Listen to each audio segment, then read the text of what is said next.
Okay, everybody, welcome to our rally presentation tonight, The Preserve. I want to thank Patrick O'Neill, who's going to be doing the presentation. So with no further ado, I want to thank Mr. Patrick O'Neill, and I'm going to allow him to introduce himself and the theme of his presentation. So thank you very much, Patrick. All right, thank you, Kirk. Hello, everybody. Welcome to February 2021. We didn't think we'd get to 2021, but we made it. And we're Zoom. Look at all of us. None of us knew how to do this a year ago, and here we are. Isn't that great? So I want to just give you a little background of who I am. I'm a professional archaeologist and a professional historian, and I'm originally from Oklahoma. I've been living in Fairfax County for about 25 years. My wife and I just celebrated our 26th anniversary of our first date yesterday. So, been here doing research in Fairfax County and Virginia, Washington, D.C. for these past 25 years. I've been involved with the Bull Run Mountain area for about 12 years. Started doing work around the mill itself, and the last 3 or 4 years been concentrating on the land tracts that are north of the railroad tracks, north of the mill, which is now owned by the Virginia Outdoor Foundation. And so what I'm talking about tonight is a research area that I found when I was doing the land tract analysis. And I wanted to show that to you. I've been in contact with Karen White and wonderful people out in the plains at the African American History Museum out there, working with the Virginia Outdoor Foundation and with the Relic Room, and Don Wilson and Darlene and Kirk. They've been very wonderful, especially during the pandemic, getting me detailed information and research. So without any further ado, I'm going to start. So my talk is called The Catlett's Branch Quarries. And Catlett's Branch, for those of you that don't know the area that well, as you're driving down the road to the mill itself, once you cross over I-66, you cross over Catlett's Branch, but it's not a very big drainage there. But it does go back up north of the mill, north of the railroad tracks, and creates a nice little valley up there. And at the high point between the Antioch area and the mill, that's where Catlett's Branch's head is, in a high spot in between those two roads. And there was a mountain road that went up along that area as well. The Virginia Outdoor Foundation owns quite a bit of land in the Bull Run Mountain area. And the area that's called the Preserve is what's marked in brown here. And it's basically divided into two sections, the northern section and the southern section. And the southern section is what we're going to be talking about tonight. And you can see I've got where Antioch is marked there, I-66, and the project area is in the north end of the south section of the preserve.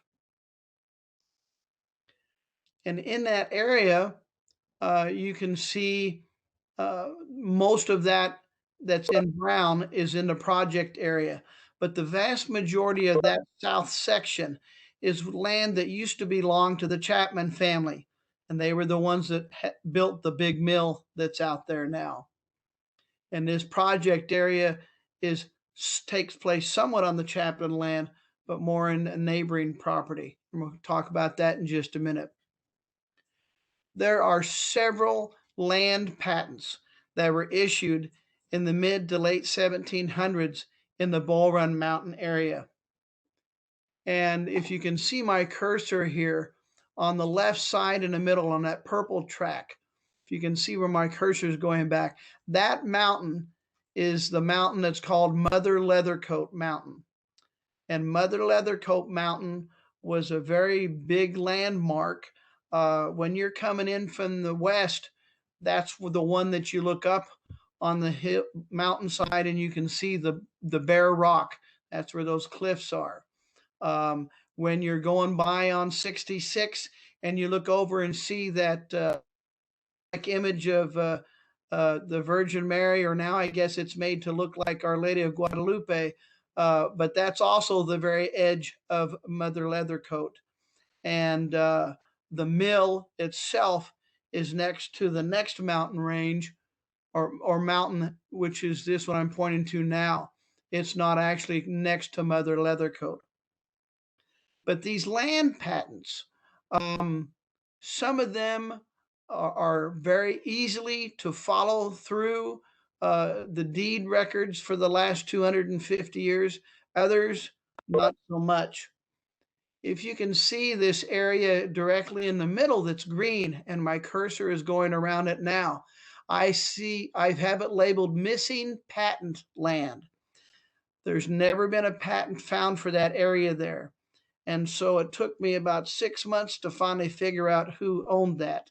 That's a topic for another discussion.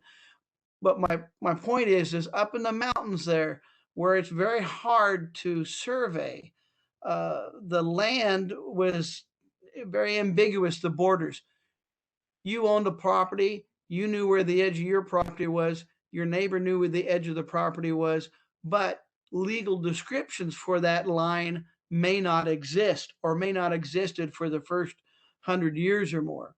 So going and taking these deed records from the patents is very long and consuming task, but been able to do it.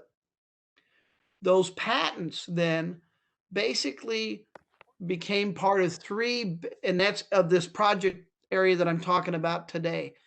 Three basic farms. The Chapman land, which was started because of the mill, and that's on the north and south side of I-66. The William Roach farm, which is to north of that, still south of Antioch. You can see Antioch at the very top right of this map. And then the William Sinclair land, which is marked in blue. And the William Sinclair land is basically the north end of Mother Leathercoat Mountain. And it's those three farms that most of the subdivisions later on, when they started splitting up these farms, and that's where the land divisions that we're going to talk about today come to be. In 1856, Hampton Cole, who was a free black man in Prince William County, purchased 16 acres from William Roach's farm, and it was part of his tract that he called the Mountain Tract. Now, the deed was never filed until the 1880, and we'll talk about why in just a couple of minutes. But Hampton Cole, when it was filed in 1880, it gave a legal description of his land. And you can see on the lower left here where the spring was located and where Catlett's branch is located. Now, we can go out there today and find exactly where this 16 acres was, give or take 100 feet. Well, Hampton Cole, again, he's a free black person before the Civil War. So he is born free, and his mother and father are free as well. And he buys this land from William Roach. We don't know why, but we suspect that it was because of the rock that's there, and he started quarrying it. Well, Hampton Cole goes to work in Alexandria during the Civil War, first for the Confederate States of America, and there's a couple of paid receipts for him receiving wages. He's working at the docks or something in Alexandria.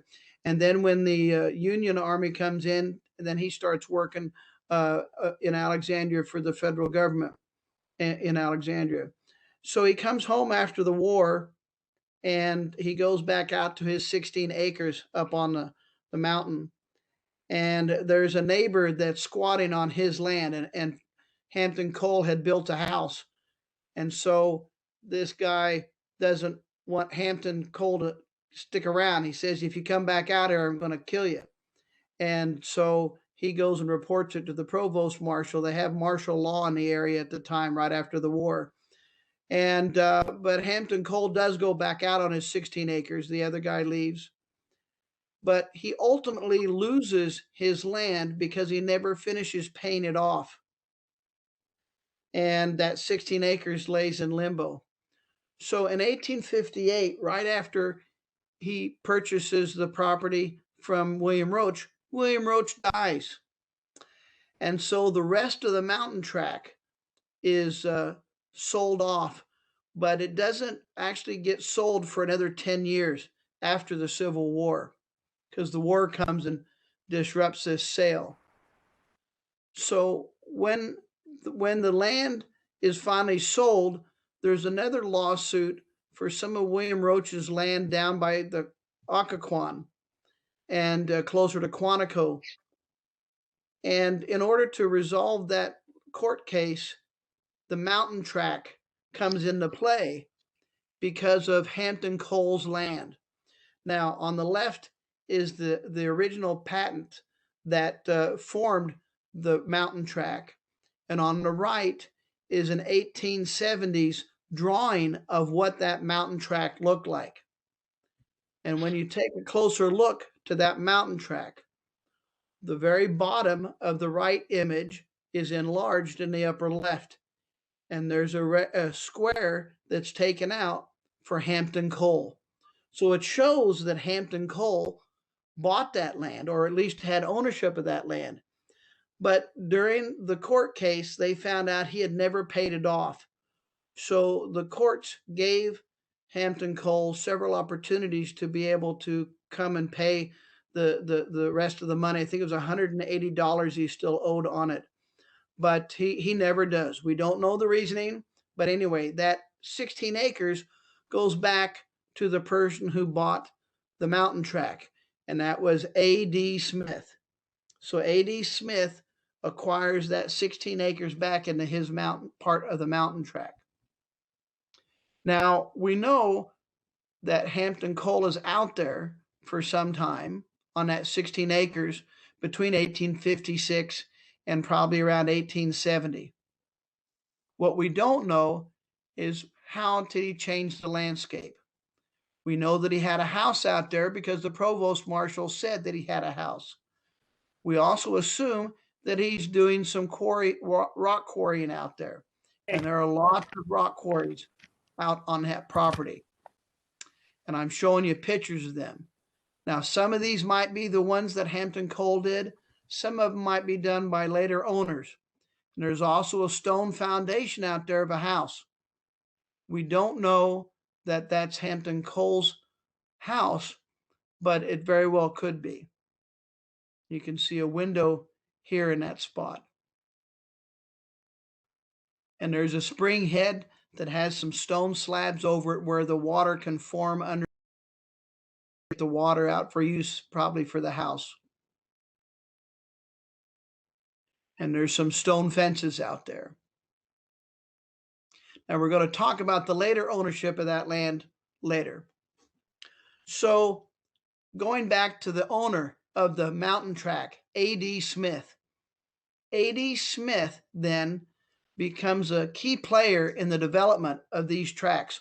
All of the tracks that you see here now are all of the tracks that I say are part of the Catlett's branch quarry tracks, the land parcels.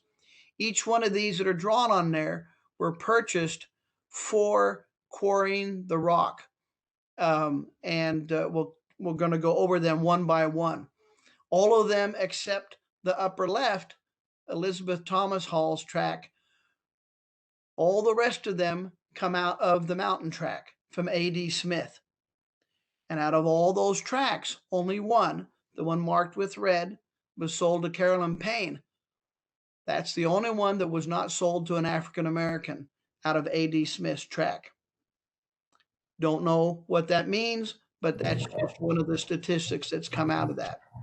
And so because of that, then there's a very interesting relationships that come out between the families that are out there and over time. So now we're going to talk. Oh, so let's the quarry tracks themselves. Then why are they where they're located? The brown here represents the vein of rock that they're looking for. It's the same vein that they made Chapman's Mill out of. It was a very specific weight and quality of rock. And that vein runs all the way from Chapman's Mill all the way up north to where these quarry tracks are being laid out. And you can see how they line up. Each one of those tracks touches that rock in part. And here in green, you can see those are where the physical quarries are on those tracks. Now, that doesn't mean these are all of them. These are the ones that I have identified, but I haven't been able to get access on all the tracks to see if there's more. There's probably going to be more out there, but it gives you the idea that these tracks really were there to be able to utilize the rock formation that they were coming for.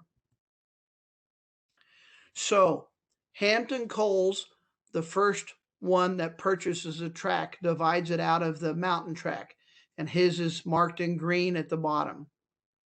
The second person to purchase land of these tracks was Elizabeth Thomas in 1871, and she purchases 100 acres from Thomas Smith. Now, her land that she purchased was on the west side of Catlett's branch, and it's not part of A.D. Smith's, A.D. Davis's, Smith's mountain track. Okay, it's a separate track. That's part of the William Sinclair land I was talking about.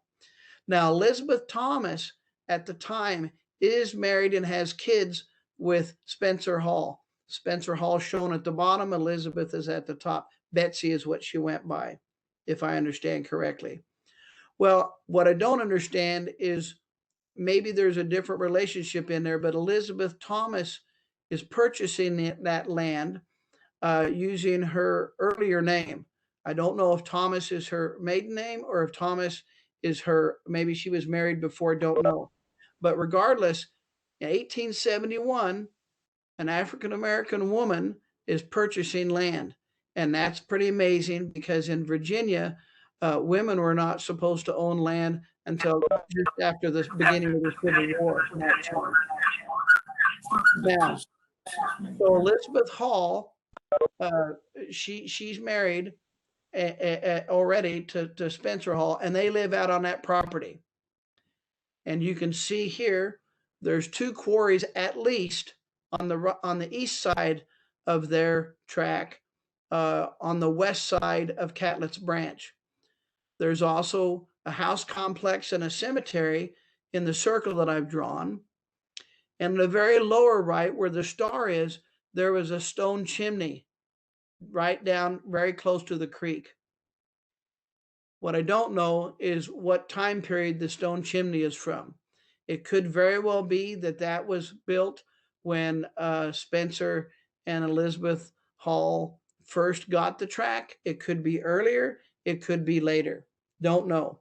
Maybe some future archaeology we might be able to find out. But that chimney does survive, and it's very nice. It's a stacked stone. There's no mortar in that chimney. So whoever put it together knew exactly what they were doing. They were a very good mason.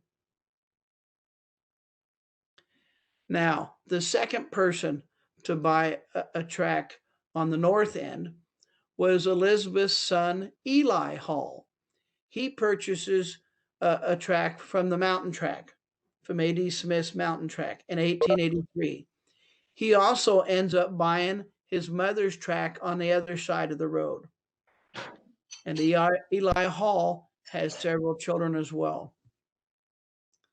Now, Eli Hall's tract that he buys from Smith in 1883, I haven't found any quarries out there yet, but I haven't had a chance to look everywhere. But if you see to the left on his mother's tract, Elizabeth Thomas Hall's tract, there's 2 quarries there. So it could be that he bought the land on the right side of Catlett's branch, hoping to be able to find stone, but he also could have been farming because that he had a lot of the bottom land along Catlett's branch down there. But he also had access to those stone quarries over on his mother's tract. These are all of the tracts over time that Eli Hall owned. He purchased them himself. So he was a success story. If you want to look at just the land holdings up there, he owned this much land. And his family, when he died, it was split up, I believe, in 8 different parcels to his children after he died, around 1905, if I remember correctly. So the next person to purchase a lot from the mountain track was Carolyn Payne. She's a widow, and she lives in Manassas with several children. She's got 6 or 7 children, and they lived out here. So Eli Hall lived out here. Elizabeth Thomas Hall lived out here. Carolyn Payne lived out there as well with her family. Okay. There's a house out there now that's called the James Coram House, but we believe that Carolyn Payne's house was somewhere close, but the stone basement of this structure I don't think is old enough to be Carolyn Payne's, because it would have had to date to the 1880s. This is the inside of that stone. I believe that James Coram, built this house when he purchased it in the 1920s or 1930s. If you look on the 1937 aerial, there's a house there. That would have been just about the time that James Coram purchased the place. So I don't know exactly how old that house is. But I believe that these white spots that you see on there, those perhaps could be quarries.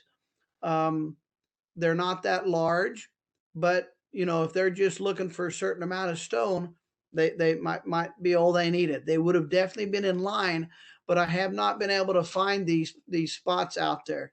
They're not an orchard because they're not uniform enough to be an orchard. I don't know what else they would be. Maybe they're moving some dirt. There is dirt in that area too. Don't know. But Carolyn Payne's family owned that until the 1930s, I believe, when James Coram bought it from him. And I've actually been able to I'm in the process of trying to get a hold of one of her great granddaughters that lives out in Colorado now. That's the house. That's the James Coram house in 1953. And that's the house as it stands just a couple of years ago. And you can see from the middle of the word ownership, and you can follow it down where my cursor is going. That's Catlett's branch right there. You can see that very nice because there's no leaves on the trees, and you can see that. And so then the next person to purchase a lot out there was Benjamin Newton. Benjamin Newton is a free black man before the Civil War. And he actually joins a Massachusetts infantry group when they come through the area during the Civil War. So he's a Civil War veteran, and he served in the Union Army, Benjamin Newton. Now, Benjamin Newton, when he purchased his land, it's supposed to be 16 acres square. And that 16 acres square, the west edge is supposed to be right next to the bluff where the rock outcrop is. And then his house was going to be in the middle. So you can see here where the stone outcrops are. You can see where the quarries are here next to his property. And you can see in the middle here where the house complex was. I'm going to show you another picture of that, a little bit easier to see the houses. So there's a house here. He called it Rockland. So if you wanted to know why they were out there, he called his house Rockland. I guess he had a lot of rock out there on his property, and he does. There's also a cemetery out here. Benjamin Newton died out on the property, and that cemetery is still visible out there. There's about at least 5 to 7 graves out there. I'll show you a picture of the cemetery in just a minute. This is the house area now as it looked a couple of years ago. And one of the local informants said that when they built this house, there was still a chimney standing behind it, and that chimney was torn down later. So we believe that that's spot on, almost in the middle of that 16-acre square is where he said his house was. So I think that's probably where it is. And here's where the cemetery is, over here on the edge. And this is the cemetery. You can see they're just basic field stones, but they've fallen over. A couple of them are fallen over, and these arrows here are pointing to ones that are still standing up. You can still see some are marking heads, some are marking feet areas, but and they're all on an east-west axis, like most cemeteries are in the United States. So in 1892, then, so let's go back here. So Hampton Cole gets his land in 1856, and then he loses it in around 1877, I think, is when they finally take the possession away from Hampton Cole. Elizabeth Thomas buys hers 1871, Eli Hall 1883, Carolyn Payne 1885, and Benjamin Newton buys his in 1866. Well, in 1892, the area down where Hampton Cole's property was, Alfred Robinson, who was from Fauquier County around Warrenton, he comes to live up there with his large family. And they start clearing some of the 16 acres that Hampton Cole had purchased.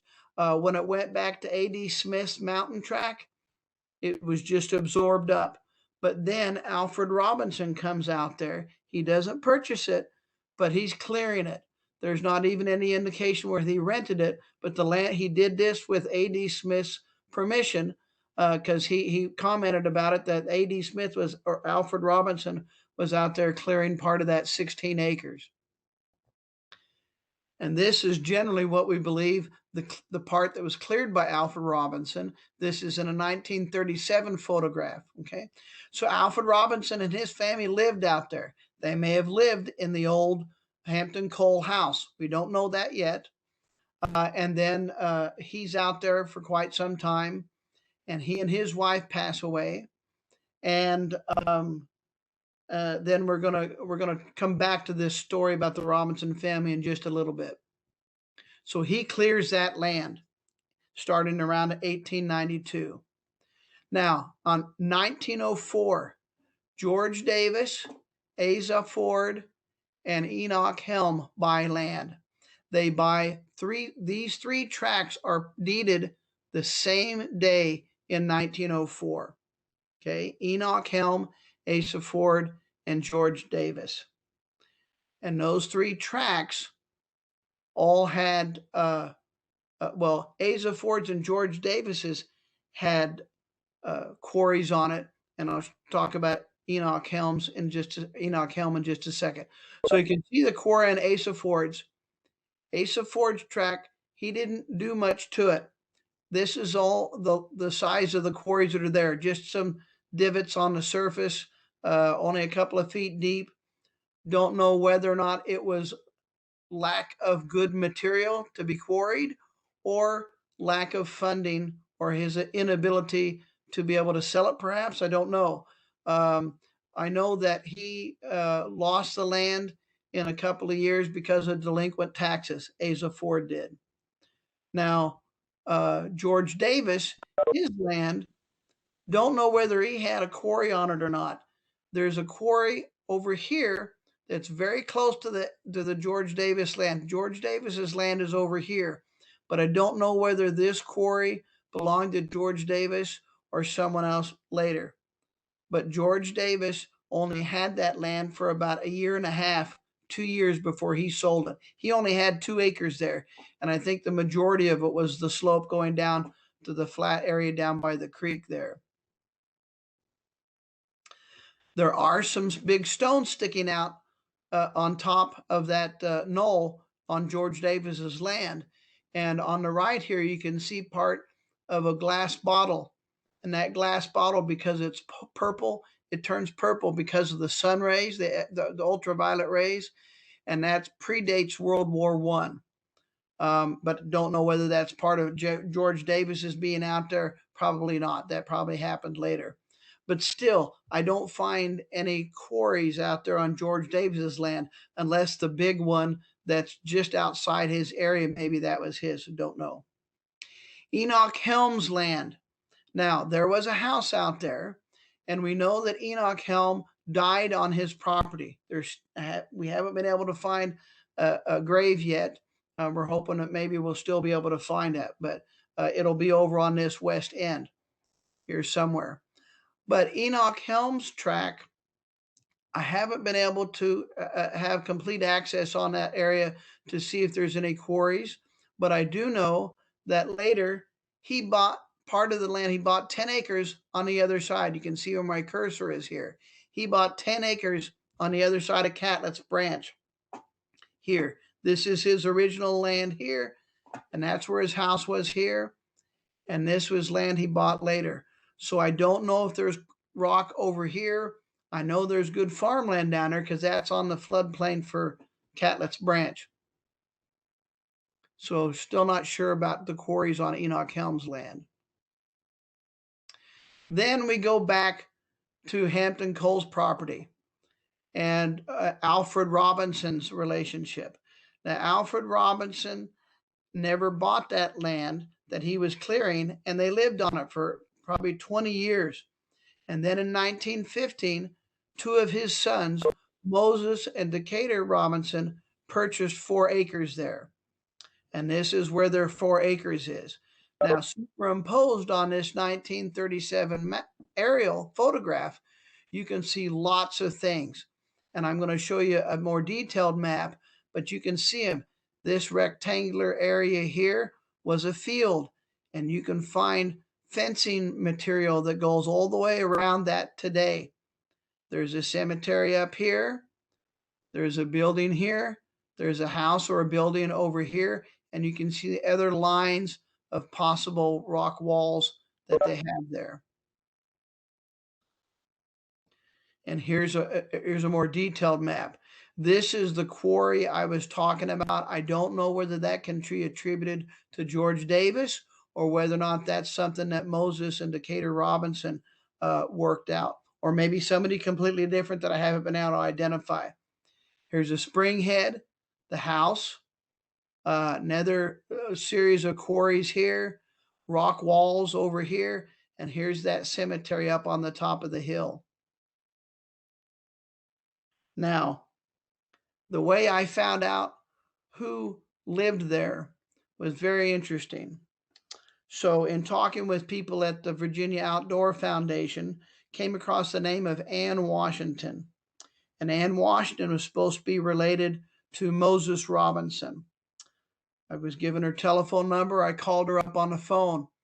And indeed, she was the great-granddaughter of Moses and Kate Robinson. But in order for me to try to figure out if this is where they lived out there, there's no roads that go out there anymore. And I knew that Mrs. Washington would not be able to go out there.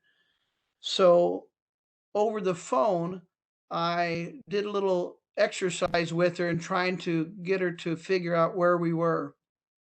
So I said, you grew up at or she told me that she grew up on her grandparents' land, which was Beverly Coram and his wife. His wife is Moses Robinson's daughter. Okay, her grandmother is Moses Robinson's daughter. And she was raised there with her grandparents, the Corams, when she was a baby, because her mother died just a few months after she was born. And so I said, if you're standing on the hill with your grandparents' house behind you, and you're looking towards the creek, and she said, yes. I said, which way is the creek going, flowing, to the right or to the left? And she says, to the left. I said, okay. If you turned and followed the creek down to the left, whose house would you come to first? And she said, my great-grandma Kate's. And I said, your great-grandma Kate's? She says, yes. I said, on the right side or the left side of the creek? On the left side. So I said, you have Catlett's branch. The creek is on the right. The house is on the left. what's behind the house? She goes, well, up on the hill's a cemetery. And that cemetery is where my great grandma was buried, because I was 9 years old or so when she died. And I remember she was buried up there. And my mother's buried up there too, they tell me. So here's the cemetery that was up on the top of the hill. And so we know through Anne Washington's splendid oral history that it's at least mostly the Robinson family. Don't know whether Hampton Cole has anyone buried here, but we do know that the Robinsons were there. And so this is an outline. There's at least 16 graves. Most all of them have a headstone and a footstone. And east is to the top. So the numbers in the middle of the grave, so you can see they're all oriented east to west, which is very common. And that was exciting. That was exciting news, because that put into place the core of this, because then we knew that Hampton Cole's place was there, and we knew the Robinson family lived there, and that's just amazing. You can still see the hog wire fencing. I call it hog wire. That's what we call it in Oklahoma, that rectangular wire fence. And you can still see that. See on the left where it goes through the tree. The tree is growing around it. And that fence is in this area here where I'm using my cursor on that aerial photograph. That fence is around this area. There's also fencing that goes all the way around this cleared area. You can see that fencing goes all the way around this cleared area. So they obviously had cattle out there. Then in 1924, the last track that gets split off of the mountain track for these quarry tracks is purchased by Beverly Coram in 1924. And his wife is Moses Robinson's daughter, Anne Washington's grandmother. Now, the Corams were out there a little bit earlier, but not on these quarry tracks. Charles Coram, which is in the upper left there, Charles Coram had bought the old Zero Wells farm, which was on the west side of Catlett's branch. And we don't really know much about what happened over there or his relationship with the east side of Catlett's branch. But when Beverly Coram purchased the tract that's on the bottom of this, it was said in the deed that Beverly Coram had to leave the road open that Charles Coram was using to go to the quarry. He had to leave that road open and in good shape so Charles Coram could still use that road. And he's talking, and the quarry, well, I can't, at the bottom is that quarry they're talking about. And you can see where I've got an arrow pointed to the quarry road. Quarry road goes right next to Beverly Coram's house. Now, today, this road still exists. It's difficult to go down, and we don't drive vehicles down it, but you can walk down it. That's how we use access to get down to this area. But there's a stone fence all along it, and you can see that Beverly Coram's cleared quite a bit of the land on their track out there. And that land was recently acquired by the Virginia Outdoor Foundation from the Coram family. And next week, or a couple of weeks from now, when Summers Cleary gives a talk on the people that are involved with this project, she'll talk more about that when they came out to visit. And that was an exciting time as well.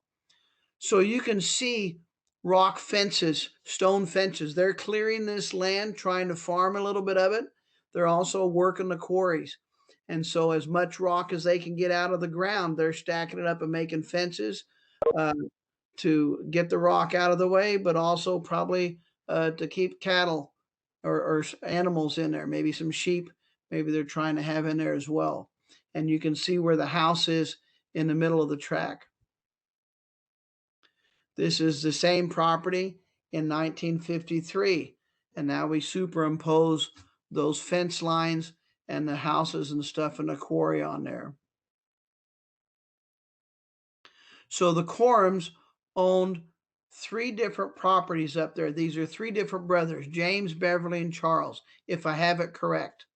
And then Beverly's father-in-law was Moses Robinson at the very bottom. So the Quorum family is involved with 4 of these tracts of land that are involved with these Catlett branch quarries. This is the quarry that we're talking about next to Beverly Quorum's house, property, but that we believe Charles Quorum also helped quarry. It's the largest quarry in the entire quarry system up there. And I firmly believe that the Quorum family had large equipment that they were using. The other quarries, I think, were mostly hand dug without any modern equipment, maybe just using rocks and chisels and sledgehammers and stuff. I don't know, and picks. I don't know, but this is too big operation at this one, so they must have had some more modern equipment. But I don't know. We're hoping to do some oral histories with the Quorum family, and Summers might have some more information to shed on that later when she gives her talk. This is Leslie Grayson on the right and Baronale Duble on the left, and they were from the Virginia Outdoor Foundation, and they're standing in the ruins of the Beverly Quorum house there on that property.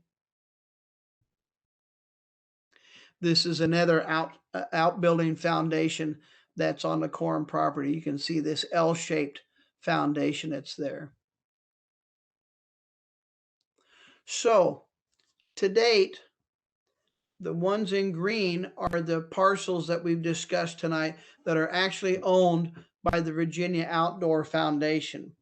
There's others that are under easement, not to be developed, and others that they're still working on a partnership with some of the landowners out there. But it was just an extraordinary finding an industrial or industry out there on the mountain with these people that were taking, just had these little tracts of land. Most of them were living out there. Everybody lived out there except Asa Ford and George Davis. Beverly Quorum, Benjamin Newton, Enoch Helm, Carolyn Payne, Eli Hall, his mother Elizabeth Thomas Hall. They all lived out there on the property, and they worked those mines now, or those quarries. What we don't know is how big of an operation was it?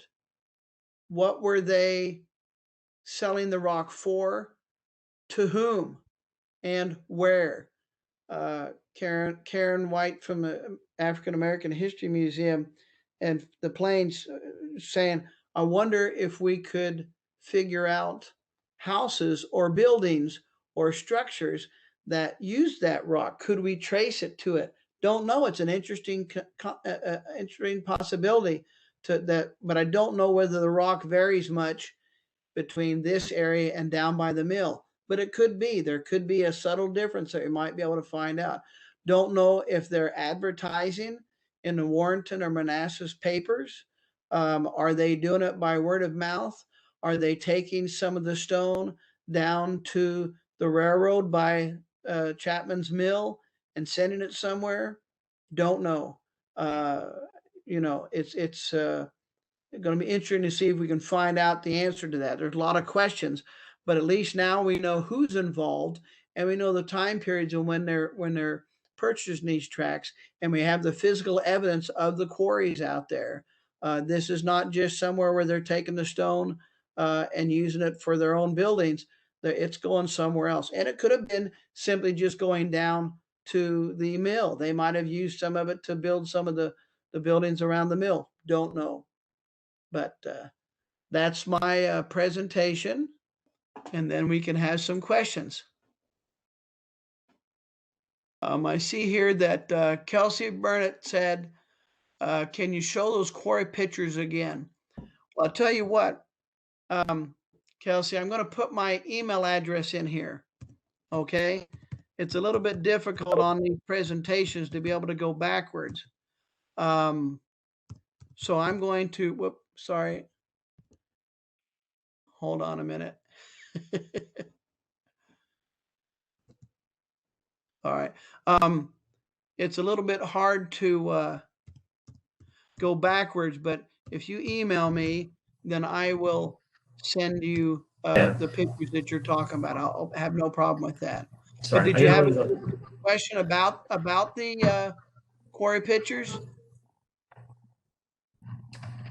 You can unmute yourself, Chelsea. Hi. No specific question. I just was curious as to what they look like, and I was wondering what they used to get the stone out. But you did answer that question. You said mostly it was by hand, so Yeah. that's really interesting. What I don't find yet, now again, this has all been an overview. As an archaeologist and a historian, I want to go back and formally survey and map these places to look for different features. First thing, I haven't found any evidence of drill marks or drill holes like if they were blasting. There's a lot of debris out there. In other words, you can see where they're taking and chipping away at the stone. Maybe they're trying to get it a smaller size.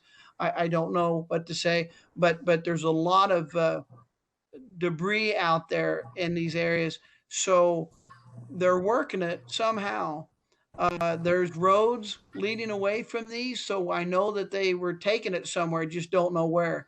And but size-wise, I think that there's a quarry down by Moses Robinson's place, just like the one up there at Beverly Corm's place. I think there's a couple of them that could argue that they're big enough that they had to use modern equipment. Now, what kind of modern equipment, I don't know. I'm hoping to get some of my colleagues that know that do industrial archaeology, that also do with mines, and maybe they can look at or even come out and look and see whether or not they can give me any feedback about how they think they're working the mines. You know. Thanks. That's so interesting. All right.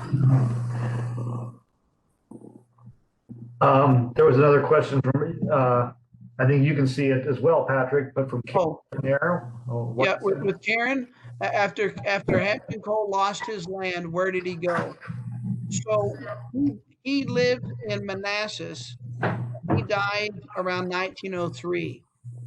Now, if you look at Civil War maps of the Second Battle of Manassas, you will see that there's a farmhouse that's called Hampton Cole's farmhouse, okay? Now, he doesn't own any land except this 16 acres up in the mountains, but he's living there in that area where the Second Battle of Manassas was. And I don't know whether that's where he was living during the war because he didn't want to live out in the mountain. Don't know. I know when I look at his neighbors next to him in the census records, you can see he's in that northern part of Manassas. I mean, Manassas is nothing at that time. Manassas is just a train stop and a few dozen buildings. Okay, that we're talking about, you know, up by the battlefield is where he lived. And but so he lives there the rest of his life.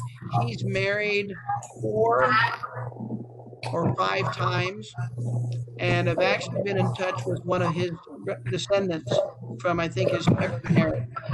And but he stays nearby that whole time.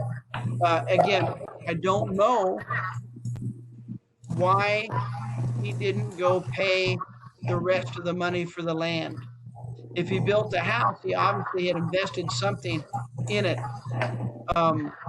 But we'll never know that answer. We don't know whether they said that he did get the notices to come pay.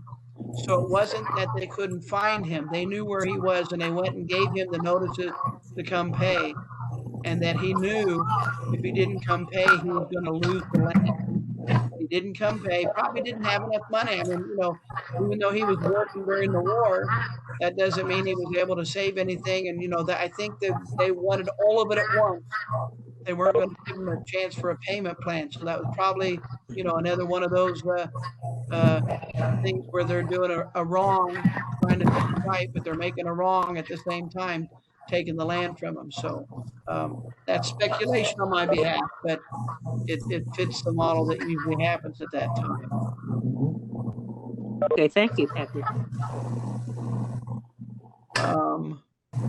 Why did so many Black people settle in this community specifically? Yeah, Well, right. a lot of them that are living up in that area right before the Civil War.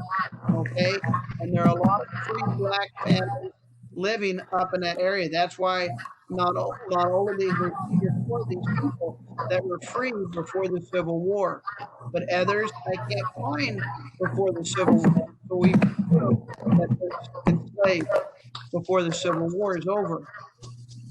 And so uh, the question is why?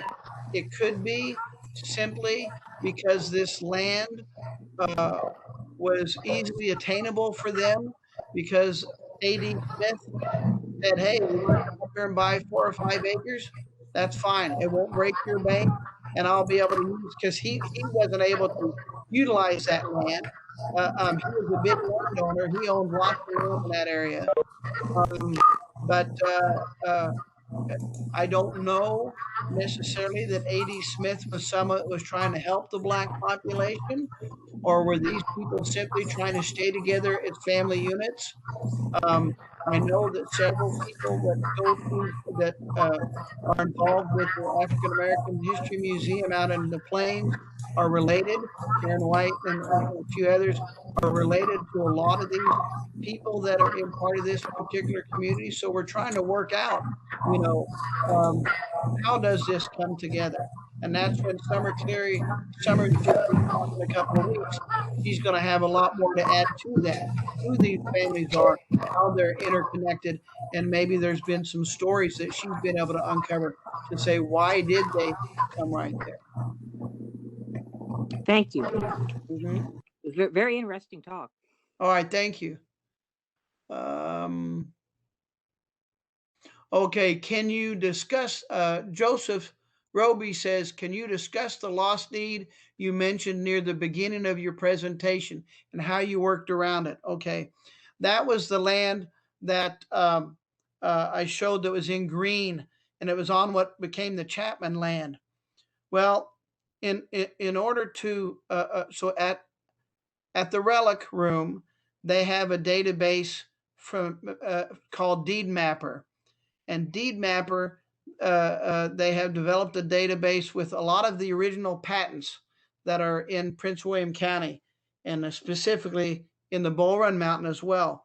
And I followed that, used that, and what you do is you go through and you take the configurations of the land tracts that you know exist, and then you see what you don't have. So I kept finding neighbors, but never this tract that was in the middle. And with Don Wilson's help at the Relic Room, I was able to go through missing deed books. There's missing deed books there. Every time I started trying to find something that went to the Chapman family, I kept finding a missing deed book. So many times that I kidded to Don Wilson that I think that John Chapman, before he died just after the Civil War, that he must have gone to the courthouse in Warrenton or in Manassas and took every deed book that had a Chapman name in it because I couldn't find any of them in there. But the tax records were the key here. The tax records for Prince William County are immaculate. And let me tell you how immaculate it is.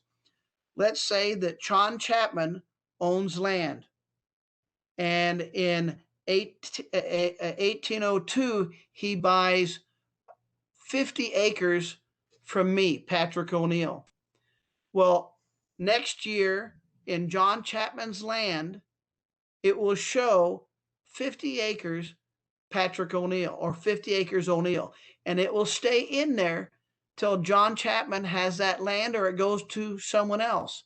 It'll have on there sometimes 7, 8, 9 different tracts under one person's name, and that's land and the name of who they got it from. Okay, so you can piece together who the Chapmans bought land from, even if there's missing deed records. And I was able to figure out, took me 6 months, but that the Fagan family looks like Reagan, but spelled with an F instead of an R, Feagan. And the Fagan family are the ones that sold that land to the Chapman family. What I haven't been able to prove is if the Fagan family were the ones that patented that family. I can tell you this, there's no patent that survived in Richmond for that track, but I was able to figure out the Fagan family lived on it. Well, come to happen, and Joe Valari from the Virginia Outdoor Foundation, who's on this talk, he's out in the audience there. He was out there with me. We found Francis Fagan's tombstone out in the woods. A neighbor knew there was one there. We went and looked at it and were able to see some scratchings on it that let us know that that was the Fagans. And that was on the tract of land I was talking about that I thought they owned. And so I was like, wow, it doesn't get any better than that, that you could sit there and speculate and then find, because the tombstone was from 1807 or 1809. I forget when he died, or 1805, somewhere in the 1800s. And that was just extraordinary. But you have to work around it. When you're missing something, you got to work around it. Who are the neighbors saying their land is next to? And that's how you do it. Great. Thank you very much for explaining it. Yep. All right. Yeah. How long have you been working on this project so far? Well, I guess I figured out that Ellen Percy Miller was out there at the Save the Mill Foundation. And I think I first met her, must be 12 years ago. If you guys remember when that big power line was supposed to go right through Thoroughfare Gap, I talked to Ellen the week before they went to court at the state, or went to see the legislature, and they were able to vote it down. And that was when I started working on this area then, and I've been ever since. And it's become a passion. I get kind of gripped by it. I enjoy it. I enjoy it.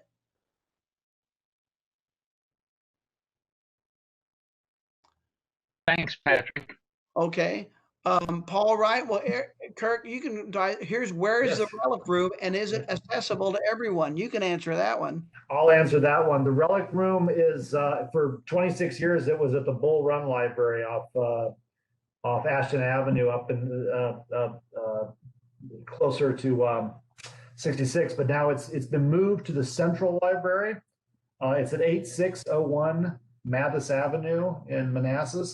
It's normally open to the public. Right now, the libraries are closed just due to the winter spike in COVID cases, and also the fact that most library personnel, including myself, are currently working as call center employees. We're calling people to schedule vaccines, but we're hoping to open the doors back up in March. We did reopen at our new location in Central Library in November, and so it's a wonderful space. And be more than happy to send some information about Relic along with the recording of this video. We'd love to see you all in there once our doors are open again. The Relic is wonderful in their resources. They are wonderful in the people that work there. It's extraordinary. If you want a really nice time, just go hang out in the Relic room. Socially distancing, of course. Okay. Yes. Yeah. We'd love to see you. Yeah. All are welcome. It's just come on in, start research. Oh, and for those of you that don't know this, the Relic room, I'm not sure how to say this. The LDS outreach libraries you guys serve, they can reach the LDS records through your computer at the Relic room. Yes, we're a family library outlet. So yeah, we have access to the databases that you might not be able to get on your own, and we have several other databases that you can't get access to. So, but yeah, the LDS records are something you can get to from our location. So, Karen, I'm sorry to mislead you. That was where we used to be. We used to be off Sudley Road, Ashton Avenue, off Sudley Manor. Not too far, but not terribly close to the battlefield, south of 66. But that's not where we're at anymore. we're now down in Manassas. Just to be clear, Karen. Hope I didn't confuse matters. It's just that some people may know we were at the old location for 26 years, and I wanted to acknowledge for longtime patrons that we've moved recently. So 8601 Mathis Avenue in Manassas.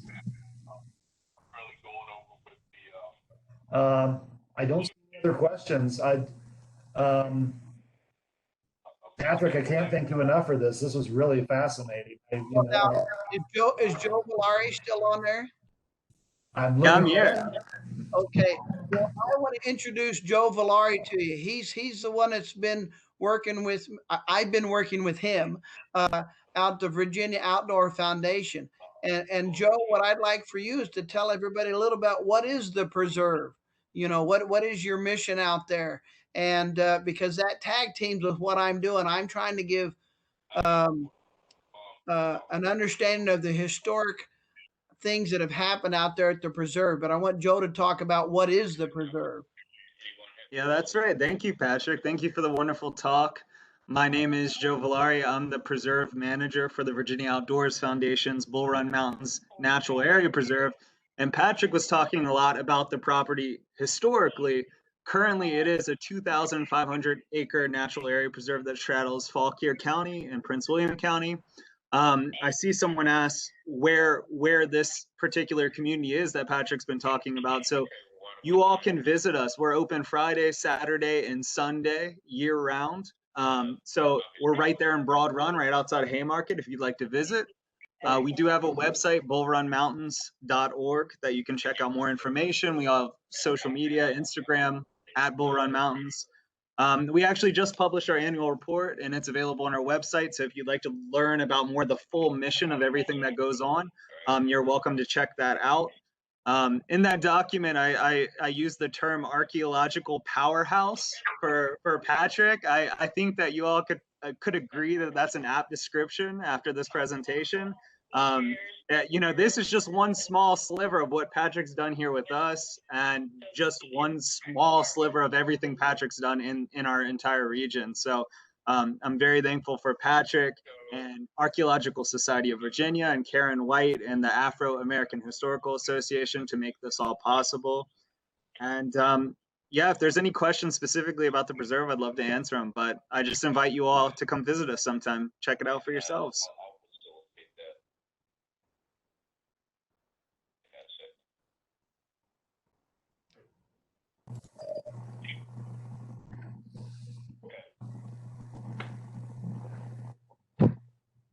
Does anybody else have any questions for us? It's a wonderful place, by the way. My wife and I have hiked the preserve. I haven't done research. I just enjoyed y'all's hard work doing the maintaining it and providing the interpretations of the context. It's a wonderful place. And sorry I misunderstood you, Karen. I'm glad Patrick and Joe cleared that up. It's okay, thank you. So there's one more question. All the areas showed are the public access, and so I think I should answer that. So a lot of the places that Patrick talked about tonight, they're on the section that does allow public access, but our trail system doesn't currently get anyone up to that region. So if anyone is interested in seeing the sites in person, they could reach out to me, jvalari@bof.org, and we can definitely set up a hike to get you all back there. Our cultural history fellow, Baranale Dubé, leads hikes out there to the sites to bring people back to those sites. So definitely there will be more available this month and throughout the year. So check our social media and sign up for those. Fantastic. There is another question from Sarah Brown. Were there any remnants of indigenous Indians at the time of being bought? So one of the things that we've done, everything that we're doing right now is through land records and what we see on the surface. Okay, we don't have any knowledge of a lot of the Native American components that are out there. That doesn't mean there's nothing out there. It just we haven't been able to find anything. One of the things that I know, Mike Johnson, who's the retired archaeologist from Fairfax County, he was doing a lot of work on both sides of the railroad track. What's on Virginia Outdoor Foundation property and what's for the Conservancy on the other side, the Save the Mill Foundation property. And so he is very interested in exploring the Native American components, how it relates to the gap itself, to Thoroughfare Gap. It's obvious it's a way for humans in modern times to get back and forth through the mountains. And we know that the Native Americans, that would have been a sought after place to cross through the area. Now, we know that the early explorers out there came through that area. The gap has been mentioned. And again, the first patent in that area is 1732. Okay, there's very few people that were out there at that time, but that's very early on, and Native Americans still there. We know that we believe, I think that Karen White had some information that there was a good reason to believe that some of the Cherokee Indians that came up from North Carolina, instead of going on the Trail of Tears, came up through the area. We believe also that the Underground Railroad existed through that area as well. So there's no reason not to believe, as you say, that if someone is sitting there and they're trying to deal with the Native Americans that are still there when the European explorers come through and the European settlers come through, I would bet you that that it was happening, that they were buying some of them, but whether or not any of that stuff is written down, I don't know. You can probably talk to, if you want, I can give you a number or a person to email Elizabeth Kroll over at Fairfax County Archaeology. She might be able to help you with that. Stephen Potter, retired from the National Park Service. I can get you information. Talk to Stephen Potter. Used to always talk about people coming back and forth in that time period, especially around contact. So he may know of information about that. But I have not been able to find out anything about that. It's very possible. Anytime you find a foundation out there, it's a question of how can we figure out how old it is? How can we find out? Because some of these structures, somebody might have built onto an old foundation, so just because that one chimney I showed you, just because it's there, who knows? We might do some archaeology on it, might find out it goes back to the 1700s. We just don't know. So I would bet you, that there's a very good chance that there are some very bad things happening to the Native American, like say buying, selling, them when their contact comes, fighting. There's not a lot that people talk about the Native Americans at the contact period out in this part of Virginia, because mainly all of that's happening down in the Tidewater area. By the time the European settlers are getting up in this area, a lot of the Native Americans have moved out. That doesn't mean everyone. Okay, so I don't know if there's any documentation or not. But some of these other people I mentioned, they might know because they spent their lives talking about such things and doing research on that. So if you see my email and when Kirk sends out the link, if you want to put my email in with the link when you send it out, that way anybody that has some questions, you contact me again, and I'll see if I can get you in touch with people that answer some of these questions that I'm not able to answer for you tonight. Now, if I can build on that, Patrick, real quick, we do have Dr. Mike Johnson's artifacts in our collection at the Virginia Outdoors Foundation, and we're actually putting them together to be accessible to researchers in our North Section Museum. So we have a structure there that we're converting to our museums.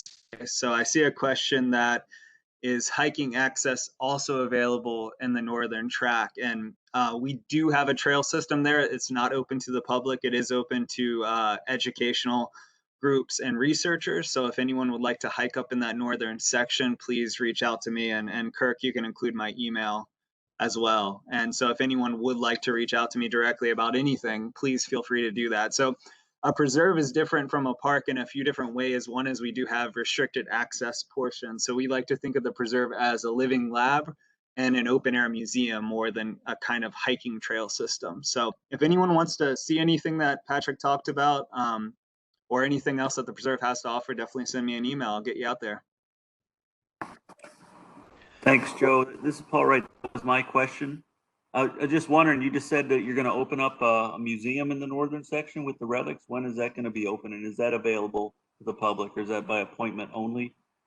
So yeah, the museum will be appointment only. It won't be open to the public. It's way back in the heart of Bull Run Mountains on our north section, but we are going to have a presentation series outside in the lawn area outside of it. So we will have different public events that will invite the public out, and we also will make it available by appointment, whether researchers or local community members.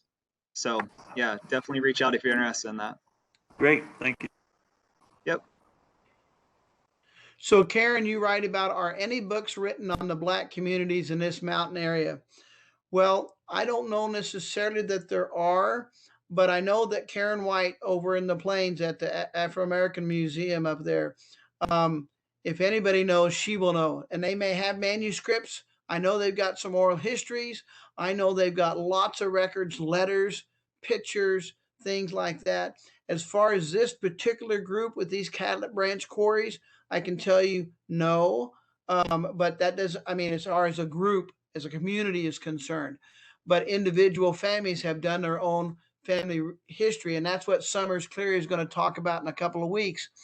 She's going to talk and kind of put some more information in there to fill in the gaps on the actual individuals that were out there, talking about who was a slave, who was freed before the Civil War, who served in the military and the army, the cemeteries that are out there, the relationships that maybe families intermarried with each other, you know, and so they're yeah. Oh, yeah. So here's one that come out. Lots of women buying tracks. That's exactly the point. I so much wish I knew the story behind Elizabeth Thomas. Now I know Karen White's related to her. Okay, so I'm hoping we're going to over time, you know, that we're gonna get into this. See, most of the time when you hear people give talks, they're promoting their book. Okay, well, this is before the book is written, so it's like we don't have all the answers. But I know when we put this together, there's going to be a book out of this. I know Joe's going to prompt me to get a book out of this, you know, and that'll be a good thing because it's a story of success for these people. There, you know, it may not seem like much, but these people were surviving at a time when it was very difficult, and they were purchasing land up here. They had an industry going on up there. We don't know the extent of the industry, but that's pretty amazing when you think about it. There's a lot of struggles that they had to go through.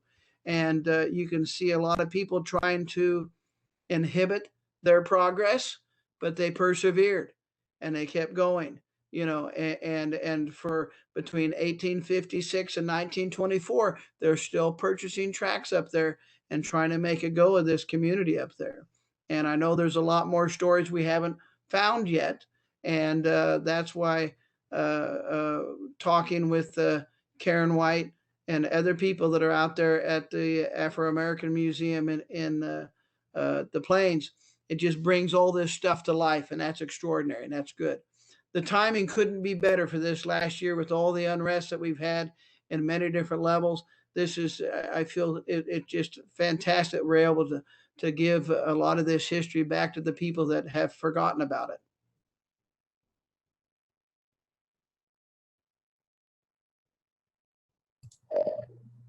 It's amazing. I know. Just remind. Summers is doing up. I think it's on the 9th.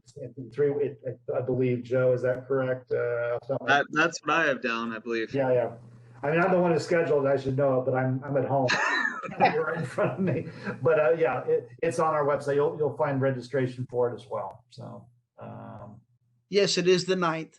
Yes. Yep. Yes, that's what I was pretty sure of.